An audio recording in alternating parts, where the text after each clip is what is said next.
Shri Venkateswara gold తాకట్టులో ఉన్న మీ బంగారాన్ని విడిపించి కొనబడును.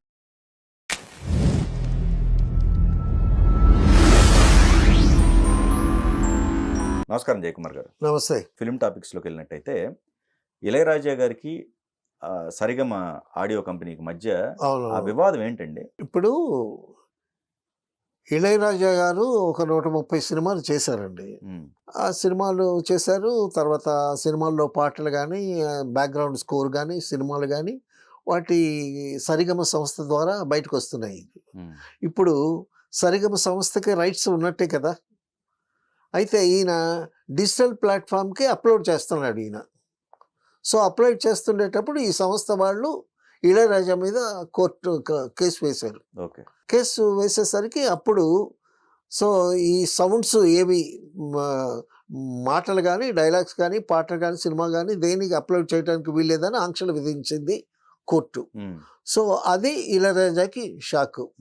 ఇది మొదటి నుంచి ఈ మధ్యన ఎక్కువగా Ilaiyaraaja is no doubt is a wonderful music director, అందరికీ అభిమానమైన పాత్రుడే.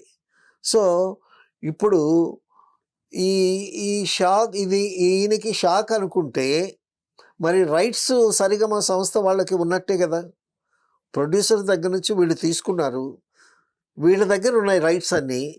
మరి రైట్స్ ఉండేటప్పుడు మరి ఇతను వేరే ప్లాట్ఫామ్కి వీటిని అప్లోడ్ చేయటం అనేటటువంటిది తప్పు కదా. మరి అప్పుడు సంస్థ న్యాయంగా కోర్టుకు వెళ్తారు అతని మీద. సో వెళ్ళారు. వెళితే కోర్టు ఈ ఆంక్షలు విధించింది. ఇప్పుడు అసలు యాక్చువల్గా సినిమా రైట్స్ అన్నిటికీ, మ్యూజిక్కి, వాటికి అన్నిటికీ డబ్బులు పే చేసేది ప్రొడ్యూసరు, నిర్మాత. సో తర్వాత ఒక మ్యూజిక్ చేసినటువంటి మ్యూజిక్ డైరెక్టర్కే కాకుండా లిరిసిస్ట్ ఉన్నాడు అందులో, పార్ట్నరు, ఇన్స్ట్రుమెంట్స్ ప్లేయర్స్ ఉన్నారు, ఆ సాంగ్ చేసినటువంటి ఇంజనీర్ ఉన్నాడు. సో ఆ పాటకు కానీ ఆ సినిమాకి పనిచేసినటువంటి వాళ్ళందరికీ భాగస్వామి ఉంది, వర్క్లో భాగస్వామి ఉంది. ఆ విధంగా రైట్స్లో కూడా భాగస్వామి కావాలి కదా. ఇప్పుడు వీళ్ళందరికీ పే చేసి ప్రొడ్యూసర్ డబ్బులు ఇచ్చి కొనుక్కున్నాడు అంతా, ప్రోడక్ట్ అంతా. కానీ వీళ్ళకి ఏదో రైట్స్ ఉంటాయి. వీళ్ళకి రైట్స్ అప్పట్లో ఇటువంటి వివాదాలు వస్తాయని వాళ్ళు అప్పుడు ఊహించుండరు. ఏదన్నా ఒక యాక్ట్ చేసేటప్పుడు అప్పటి పరిస్థితిని ఊహించుకుని ఆ న్యాయ వ్యవస్థ కానీ ఆ నిర్ణయాలు తీసుకుంటుంది. బట్ ఇప్పుడు డిజిటల్ ప్లాట్ఫామ్స్ వచ్చాయి, ఈ పాటలు ఈ విధంగా ఒక సంస్థల నుంచి బయటికి వెళతాయి అనేటటువంటి అప్పట్లో లేదు కదా ఇది.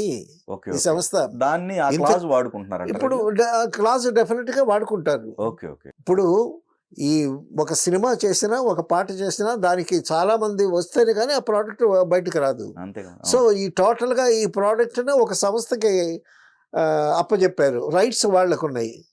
మరి ఈయన డిజిటల్ ప్లాట్ఫామ్కి ట్రాన్స్ఫర్ చేసుకుంటున్నాడు తన సినిమాలు, సౌండ్స్ అవన్నీ కూడా. సో అందుకోసం సరిగమ సంస్థ వాళ్ళు కోర్టుకు వెళ్ళారు. కోర్టు ఏంటంటే ఈ సౌండ్ ఎక్కడ ఉపయోగించడానికి వీల్లేదనేటటువంటి ఆంక్ష విధించడం న్యాయం. దీని మీద జడ్జిమెంట్ ఎట్లా వస్తుంది అనేది చూడాలి. తర్వాత అసలు టోటల్ రైట్స్ ప్రొడ్యూసర్ కదా ఇది. ఈ ఇష్యూ బాలసుబ్రహ్మణ్యం గారి దగ్గర నుంచి వచ్చిందండి.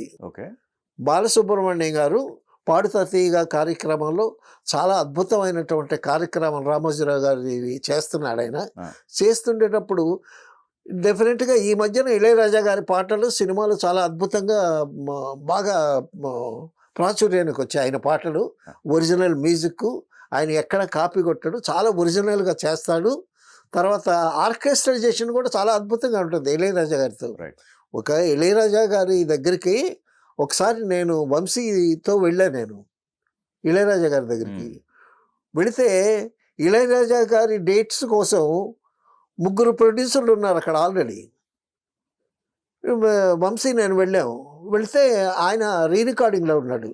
ఇళయరాజా గారు చాలా బిజీగా ఉన్నాడు. 3 ప్రొడ్యూసర్స్ వెయిటింగ్. వంశీని అడిగారు, ఏంటండి ఇలా వచ్చారు మీరు అని అంటే, నాకు ఒక పాట చేయాలి రాజా, అందుకోసం వచ్చాను అని అన్నాడు. అంటే మేము 3 నెలలు బట్టి తిరుగుతున్నాము, మాకే చేయలేదు, మీకేం చేస్తాడు అన్నాడు ఒక ప్రొడ్యూసర్ అందులో. అంటే అప్పుడు వంశీ ఏమన్నాడు తెలుసా అండి, నాకెంతండి ఒక 10 నిమిషాలు ఆయన టైం ఇస్తే చాలు, నా సాంగ్ అయిపోద్ది అన్నాడు వంశీ. అది విన్నాడు ఇళయరాజా. వచ్చి చూసారా వాడి కాన్ఫిడెన్స్ నా మీద, అందుకే వాడి పాటలు అంత బాగా వస్తాయి అని అన్నాడు. వాళ్ళిద్దరు మంచి కాంబినేషన్, అద్భుతమైన ట్యూన్స్ వచ్చాయి. సో అటువంటి మేధావి ఆయన. సో అయితే మరి అదే సమయంలో సైమిల్టేనియస్గా బాలసుబ్రహ్మణ్యం పాడుతా తీగ కార్యక్రమంతో అద్భుతమైన ప్రోగ్రామ్స్ ఇస్తున్నాడు. ఇళయరాజా పాటలే పాడుతున్నాడు. ఈయన బాగా పేరు వస్తుంది, డబ్బులు కూడా వస్తూ ఉన్నాయి కదా. అసలు దానికి కోట్ల మీద ఇన్వెస్ట్ చేస్తారు దానికి, సెట్స్ కానీ ప్రోగ్రామ్కి.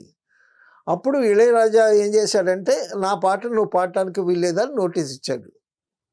అక్కడి నుంచి వచ్చిన ఇష్యూస్ ఇవన్నీ, అది పునాది నేను అనుకోవటం. ఓకే.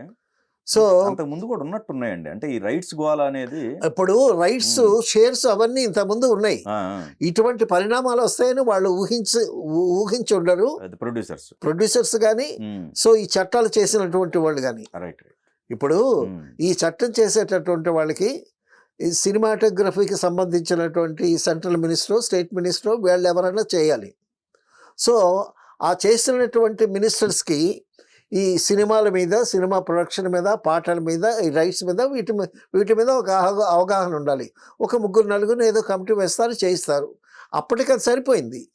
తర్వాత ఇప్పటికి వచ్చేసరికి ఈ ఇళయరాజా ఏమో నా పాటలు నావి అని అంటాడు. మరి మాటలు రాసిన వాళ్ళు ఈ పాటలు నీ ఒక్కడే ఎట్టాల్సి నావి కూడా అంటాడు. అవును. తర్వాత కొరియోగ్రఫీ చేసిన వాళ్ళు, సాంగ్ని రికార్డ్ చేసిన ఇంజనీర్ ఇంతమంది ఉన్నారు. సో ఇంతమంది ఉండేటప్పుడు ఒక ఇళయరాజావే పాటలు ఎలా అవుతాయి? అందుకోసం సరిగమ వాళ్ళు కోర్టుకు వెళ్ళారు. అది పద్ధతి. ఈ సౌండ్స్ ఎక్కడ ఉపయోగించుకోవద్దని వాళ్ళు ఆంక్ష స్టే ఇచ్చారు. తర్వాత ఏమవుతుందో అసలు ఈ మధ్యన జూనియర్ ఎన్టీఆర్ కూడా నా పేరు ఎక్కడ వాడకూడదు, ఆర్టిఫిషియల్ ఇంటెలిజెన్స్లో వాడకూడదు. ఏదైనా ఒకటే కదా మీడియా. సో నా మీడియాది కాదు, వాళ్ళు ఏంటంటే కొంచెం వల్గర్ గా కంటెంట్స్ క్రియేట్ చేస్తారు. అవునవును. సో ఆ విధంగా వాడకూడదు అని అన్నారు.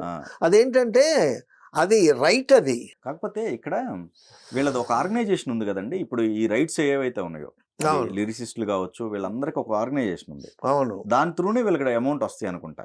వస్తాయి. ఇప్పుడు వీళ్ళది ఎక్కడికన్నా సాంగ్ పాడారు అనుకోండి, అవునవును, అక్కడ ప్రొడ్యూసర్ కింద, ఆడియో సంస్థ కింద, మ్యూజిక్ డైరెక్టర్ కింద, లిరిసిస్ట్ కింద. అవును, అలా ఏదో ఉంది కదా. ఇప్పుడు ఘంటసాల సుశీల గారు పాడిన పాటలకి రాయల్టీలు వస్తున్నాయి.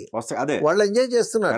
కరెక్ట్. సో ఆ విధంగా దాని మీద చేసినటువంటి ప్రోడక్ట్ మీద అందరికీ ఉంటుంది హక్కు.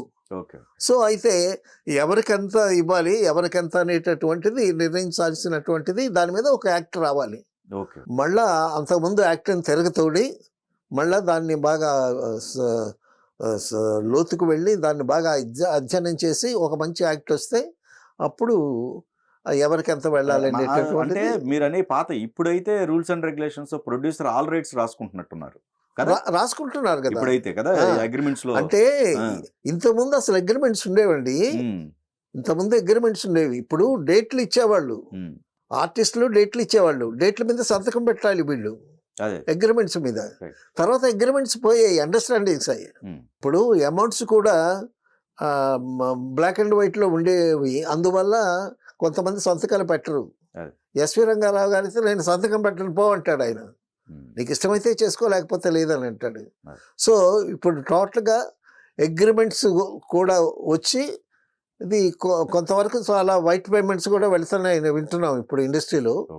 సో జిఎస్టీ అవేవో ట్యాక్స్లు అవన్నీ కట్ అయ్యి అమౌంట్ వెళ్తుంది ఇప్పుడు. అది ఏదైనా ఒక నిర్దిష్టమైనటువంటి ఒక యాక్ట్ మళ్ళా రావాలి దీనికి. దీని మీద కోర్టు ఏం తీర్పుతుందో మనం వేసి చూడాలి.